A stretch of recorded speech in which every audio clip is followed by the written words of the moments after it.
बहुत ही इम्पोर्टेंट मामला है और बड़े दिनों से सोशल मीडिया और मीडिया पर ज़ेरे बहस है। जनाब स्पीकर, 3 किस्म की जिसमें दरख्त जो है वो किसी वजह से काटे गए हैं या हटाए गए हैं, 3 वजूहात हो सकती हैं। एक तो अभी ये पेपर मलबरी की बात की है, इस पे भी मैं आता हूँ। एक जनाब स्पीकर, एक जो जब इस्लामाबाद बना है उसका जो मास्टर प्लान था, उस मास्टर प्लान में कई जगह ग्रीन था और बाकी कुछ उसमें ब्राउन था। बहुत सारा ग्रीन एरिया जो था उसके साथ साथ ब्राउन एरिया भी उस वक्त डेवलप नहीं हो सका। मसलन सेक्टर्स फेज वाइज डेवलप हुए, जब तक वो डेवलप नहीं हुए उस वक्त तक उसे लोग ग्रीन ही समझते रहे। इसी तरह बहुत सारा इंफ्रास्ट्रक्चर जिसमें सड़कें, बाकी कई बिल्डिंग्स और चीज़ें शामिल हैं, वो भी ब्राउन के लिए रखा गया था। जिसकी एक एग्जांपल ये पीछे आपकी एम्बेसी रोड है। ये 2016-17 में जब इसको डबल किया गया तो उस वक्त दरख्त उखाड़ के सड़क नहीं बनाई गई थी, बल्कि सड़क की जगह पर क्योंकि सड़क बन नहीं सकी थी तो दरख्त लगे थे, जिन्हें हटाकर उनसे कोई 4 टाइम्स ज़्यादा दरख्त भी लगाए गए, लेकिन मास्टर प्लान के मुताबिक उस पर सड़क बनाई गई। इसी तरह इस सेक्टर्स है। अब जब तक सेक्टर नहीं बनेगा तो लगेगा यही कि शायद ये कोई ग्रीन एरिया है और उस पे, लेकिन यकीनन वो मास्टर प्लान के तहत फिर उस पे वक्त की ज़रूरत के से ये आगे बढ़ते हैं। अब उसके लिए भी पूरा प्रोसेस है। उस पूरे प्रोसेस में पब्लिक हियरिंग है, उस पूरे प्रोसेस में EPA है, उसकी पूरी एक हम उसको सर्टिफिकेशन जो है वो उसकी करवाते हैं जो बड़े प्रोजेक्ट्स हैं। फिर दूसरी ये है कि इंफ्रास्ट्रक्चर के लिए, जैसे अभी चंद इंफ्रास्ट्रक्चर्स जो कि इस्लामाबाद की ज़रूरत थे, जिसको अभी भी किसी न किसी वजह से, इस वजह से तनकीद का निशाना बनाने की कोशिश की जा रही कि वहाँ से दरख्त काट के अंडरपास या ओवरहेड बना है। जनाब स्पीकर, मैं यहाँ पर ज़िम्मेदार होने की हैसियत से किसी भी इंफ्रास्ट्रक्चर का प्रोजेक्ट जो इस्लामाबाद में पिछले 1.5 साल से इस हुकूमत के दौरान हुआ है, मैं हर प्रोजेक्ट पर पार्लियामेंटेरियंस को भी दावत देता हूं और अपने सहाफ़ियों को भी दावत देता हूं कि ऑन ग्राउंड हम ब्रीफिंग देंगे और हम अपने जो फैक्ट्स हैं उसको, जो टेक्नोलॉजी से वेरीफाइड चीज़ें हैं, वो स्पार्को है, वो हमारी बाकी इमेजरी है और इंटरनेशनल स्टैंडर्ड से जिस तरह काउंट किया जाता है कि ग्रीन एरिया कितना था, अगर कोई दरख्त हटाया गया है तो उसकी जगह 4 टाइम से ज़्यादा बड़े दरख्त वहाँ पे लगाए गए। तो सबसे पहले इंफ्रास्ट्रक्चर वाली, दूसरी है जो कि सेक्टर डेवलपमेंट, और तीसरी जो एक आखिरी जिस पे ये पेपर मलबरी की बात कर रहे हैं। जनाब स्पीकर, जब इस्लामाबाद बना है तो यहाँ पर इसे ग्रीन करने के लिए बाई एयर सीडिंग की गई और बहुत सारे इस तरह के जो दरख्त थे वो यहाँ आहिस्ता आहिस्ता उगते रहे।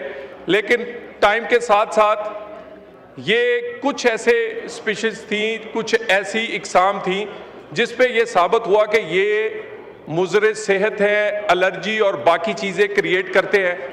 और ये कोई एक दिन में नहीं हुआ, ये बहुत लंबा टाइम इस पे ज़ेरे बहस रहा। सबसे पहले हाई कोर्ट ने इस पे ऑर्डर दिया 2009 में, फिर इसके बाद इन्वायरमेंटल कमेटी तश्कील दी गई, वो भी बजरिया हाई कोर्ट के हुक्म के 2020 में। फिर उसके बाद दोबारा इसकी पब्लिक हियरिंग की गई और उस पब्लिक हियरिंग को ये 10/7/2023 को अखबार इश्तिहार के बाद एक प्रॉपर पब्लिक हियरिंग की गई, जिसमें इसके माहिरीन शामिल थे जो फॉरेस्ट्री के थे, इसमें आम जो हमारे इस्लामाबाद के लोग शामिल थे। उसके बाद सुप्रीम कोर्ट का फैसला 2024 में आया। फिर इसके बाद ये दरख्त जो हटाए गए हैं ये इनका पूरा सर्वे कंडक्ट किया गया। इसी दौरान एक दफ़ा फिर सो मोटो हुआ था कि शायद इन दरख्तों की बजाय, इस ख़ास किस्म की बजाय कोई दूसरे दरख्त हटाए जा रहे हैं। सुप्रीम कोर्ट ने एक कमेटी बनाई जिसमें 2 माहिरीन ऐसे शामिल थे जो कि जंगलात के माहिरीन समझे जाते थे। उनकी रिपोर्ट कई हफ्तों बाद आई और उस रिपोर्ट्स की रोशनी में मजीद इसको बेहतर बनाया गया और उसमें भी ये साबित हुआ कि इन दरख्तों के अलावा दूसरे दरख्त नहीं हटाए गए। उसके बाद एक प्रोसेस SOP वाजे हुआ जिसमें पहले सर्वे करते हैं, दरख्तों के नंबर लगाते हैं, दरख्तों की काइंड और उस पर वो सारा, और ये पब्लिक हेयरिंग के बाद, और उसके बाद हटाया जाता है। 29,115 दरख्त हटाए गए। 40,000 दरख्त 8 से 10 फुट से जायद बड़े कद के दरख्त लगाए गए हैं। बाकी दरख्त जो है, क्योंकि कई इकसाम की शजरकारी जो है वो उसका मौसम अगले 1-1.5 महीने बाद है। 30 मार्च पर 60,000 मजीद दरख्त इन्हीं जगहों पे लगाए जाएंगे।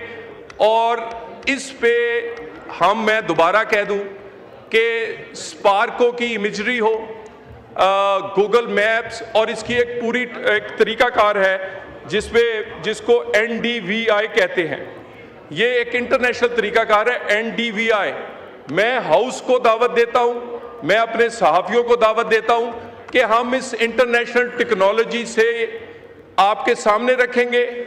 और अगर ग्रीनरी कम हुई है, ग्रीन को ब्राउन एरिया में कन्वर्ट किया गया है, तो इस पर जो आपके सामने फैक्ट्स रखते हैं। लेकिन आज के दिन तक जो हमने ये सारी टेक्नोलॉजी से क्वाइफ और फैक्ट्स इकट्ठे किए हैं, ये 2020 तक यहाँ ग्रीनरी कम हुई है। लेकिन 23 से 25 का जो डाटा है वो जितनी ग्रीनरी थी उससे बड़ी है परसेंटेज। और मैं इसको दोबारा कह दूं, ये अरकान असेंबली किसी प्रोजेक्ट का, किसी सेक्टर का, कहीं से दरख्त हटाए जाने का, और इसी तरह सहाफ़ी हमारे, लेकिन ये नहीं कि ऐसे ही पीछे लग जाए बात के कि कोई कान ले गया है, कान देखने की बजाय किसी और के पीछे भाग पड़े। मेरा ख्याल है ये इस तरह नहीं होना चाहिए कि फैशन बन जाए, बिला वजह से हम इस्लामाबाद को, कैपिटल को तनकीद का निशाना बनाएं, फिर आप चेयरमैन CDA को पर्सनली हिट करें। जो फैसले हुए हैं किसी एक अफसर ने नहीं किए, एक पॉलिसी के तहत, हुक्म के तहत, और उसके हम रिस्पॉन्सिबल हैं। ऐसी किसी को, और हमारे पास बेहतरीन ऑफिसर है, चेयरमैन CDA को बिला वजह तनकीद की बजाय अच्छे अफसरों की तारीफ होनी चाहिए। Thank you very much. शुक्रिया।